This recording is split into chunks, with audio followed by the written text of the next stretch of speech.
So you hate it whenever you pick up your book to study, but you really want to study and be that go-to student and also get good grades in school? Then don't worry, I've got 6 skills you can use to help you enjoy your study time, concentrate better, and help you easily recall what you've studied. Hi, it's Jennifer, and today we are doing a study video for high school students, also known as secondary school students in my country. These skills I'm about to share with you will not only help you do the above 3, but will also help you reduce stress during study time. So skill 1 and 2 is going to help you enjoy your study time. Skill 3 and 4 is going to help you concentrate better, and skill 5 and 6 is going to help you easily recall what you've studied. So be sure to watch to the end of the video to know what they are. Skill number 1, discover your ideal learning environment. Everyone learns differently. While your friends may be able to learn in a noisy environment, it might be totally different for you.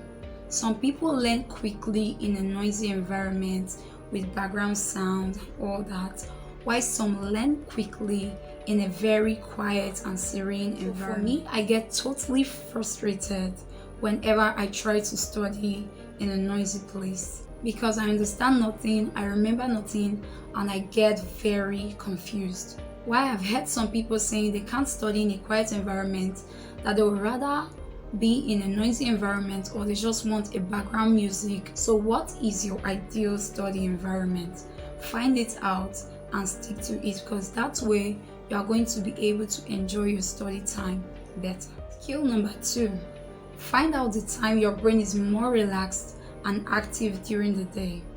Note that this skill is just as important as the first one, because while you already know the environment you love to study in, if at the time you want to study your brain is not relaxed and is trying to shut down to recover from stress, then you are going to end up feeling more stressed, and you are just going to ditch the whole process of studying, thereby hating the subject even more. So you want to find out the time your brain is more relaxed and more active. For me, my brain is more relaxed during midnight to the early hour of the morning, and is more active because I'm kind of a morning person. So whenever I want to study, I just schedule my study time at those hours mostly. For some, it's noon. They prefer to study, or their brain is more relaxed and active during noon, just after school. While for some, it's late hours of the evening before bedtime. Their brain is more relaxed and active. So at that time, when they try to study, it just goes into their head more quickly and easily. So my question for you is, what time in the day is your brain more relaxed and active? Because only then can you really get the most of your study time. Skill number 3, schedule your reading table and follow it. So now you know your ideal learning environment, and you also know the time your brain is more active and relaxed. So the next thing you want to do is schedule your reading timetable to align with those two. Because firstly, you don't want to be that student that gets ready to study, grab your books, get to the study table, and you don't know what to begin with. And secondly, you don't want to be that student that can't find time to study although you want to study. That's why it's important to schedule a reading timetable. So write out a study table, and the time for your study should be in accordance with the time your brain is more active. But just a bonus tip here, if you're going to schedule your reading timetable, I would advise, for you to get the most of your study time, you start with subjects you're good at before going to subjects you're not. Because when you start with subjects you hate, your brain is going to automatically shut down.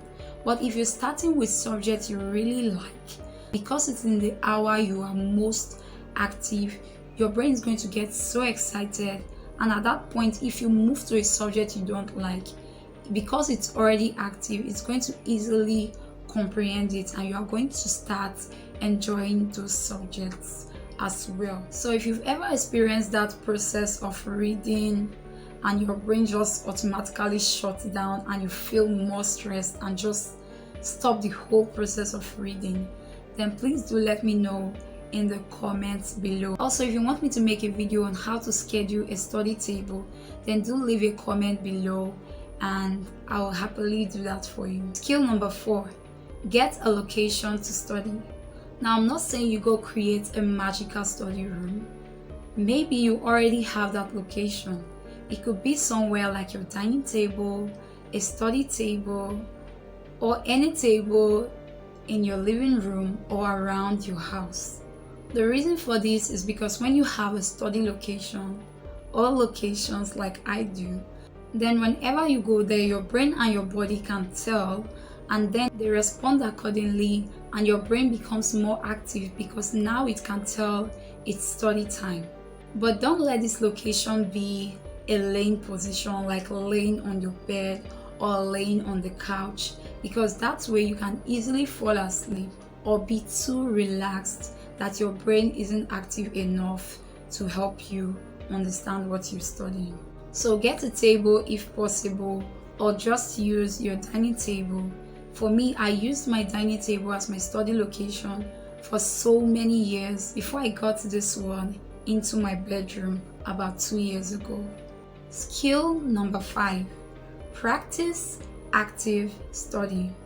Active studying is the best way for you to comprehend what you're studying, and also the best way for you to easily recall what you've studied. Some active studying techniques I've used over the years involve digging deep into a word you don't understand from a sentence and finding out their meaning from a dictionary or even Google. Another active study technique involves jotting down key points on your study notes so as to help you easily remember what you've studied as you read your notes again. The third active studying technique is outlining some words or sentences or problems you would like to go back to solve after the reading section. These 3 are very important as it will help you study actively. Don't go sitting and just reading your note from beginning to the ending, or just looking through thinking you know it, because when you get really involved with something, it's easier for you to remember than when you just do passive studying. So engage actively in your study time. Outline words, find meaning to words, jot down important points, attempt solving difficult problems, solve problems with different examples so you are easily able to remember, and whenever you see a totally different one that's very related, you can tell because you've actively engaged during your study. This is a skill you want to really involve in to help you remember what you've studied is testing yourself. And I feel like this is the last point of any effective study. You want to test what you've been able to understand from your study time. And I believe that's why we're giving tests in school before the actual exam. So the same way, you need to give yourself questions to answer from every single area you've studied to see how well you understood what you've read or studied. And this test, I believe, will be more effective if you do it in 2 ways. The first one is written test, and the second one is oral test. So written test is something you just quickly put some questions together from the topic you've read to be able to see how well you will do if you're actually in an exam hall at the moment. While oral test is to test your memorization skill, to see how well you can say out loud what you've read, because sometimes in an exam hall you will need to cancel in your scripts, so you will try to say it out loud to see if you can remember what you've actually studied before penning it down on paper. So these 2 tests are very important during your study time. Don't just assume because you enjoyed your study time and because you participated actively in it, then you know what you studied. No. Be sure to test yourself, because this will reveal areas you're weak at and areas you're strong at.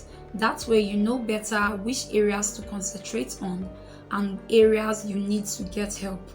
Help like asking your classmates to explain to you the areas you don't understand, or going to meet your teacher to explain to you during their free time. So guys, if you've made it this far, comment down below which study skill you are already using and which one you're just hearing right now. So dear, if you've learned something from this video, be sure to like, subscribe, and click on the notification bell so you get to receive all our upcoming videos. Thanks for watching, and I'll see you in our next video. Bye for now.